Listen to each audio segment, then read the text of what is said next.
Now that you've broken your question into concepts, the second rule of doing a good search comes into play, and that is you need to come up with alternative or related terms to describe your topic or concept.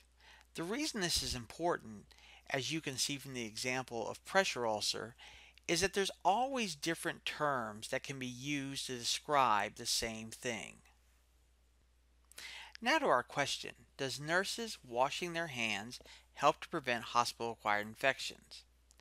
We've identified our most important terms, or the terms that we want to search in order to answer this question, but what we're going to find is as we search different databases, that not one term is going to suffice or going to be what we need, because one term doesn't always fit all. Different databases are intended for different audiences and therefore use a different terminology. The reason this is because when it comes to the words that we use to find things in a database, it's largely dependent upon our perspective and background.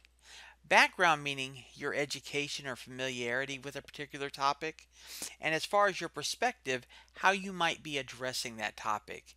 It's largely like the difference between how a doctor addresses a patient and how a nurse might address a patient. Both are trying to care for the patient, but the way they're addressing the patient may cause them to use different terminology in describing that patient or describing a condition that a patient has.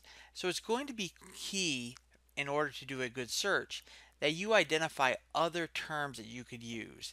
In this case, when it comes to hand washing and hospital-acquired infections, we may find ourselves looking for alternative terms that look like this. As it comes to hand washing, you may come up with terms such as hand disinfection and hand hygiene.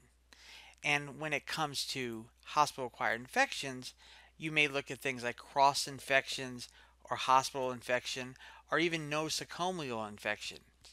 What you'll notice in both of these groups is that they are similar terms that are being used to describe the same thing, and therefore by using them you're going to ensure yourself that in searching the database that you're going to find everything on a particular topic in order to make the best decision possible.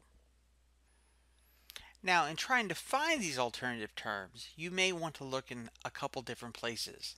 One place to look for alternative terms or different ways of describing something are in articles you're already aware of on a topic. Point of care tools are also a good place to start, places like First Consult and Up to Date, because they may not only use the term that you're familiar with, but they may also use other terms. Government sites like Medline Plus and PubMed Health are also good alternatives, as well as Google Scholar as a place that you can go to find other articles that may describe what you're looking for, in which you'll be able to find alternative terms. In review, the reason you want to come up with alternative or related terms to describe your topic or concept is that as you're searching various databases, what you will find is that not one term fits all, and that different databases use different terminology. For example, when it comes to PubMed, it looks at the biomedical literature and may use vocabulary that's more in line with medicine or with being a doctor. Whereas when you're in CINAHL, it is more in line with nursing and allied health literature, and therefore nursing terminology will appear more likely there.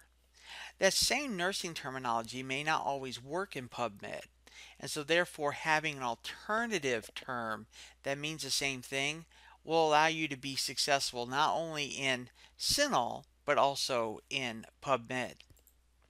Lastly, keep in mind as you're coming up with these different terms that a lot of times when it comes to the vocabulary you use, it's based on your perspective and background, and therefore you may have to think a little bit more broadly to come up with terms or synonyms.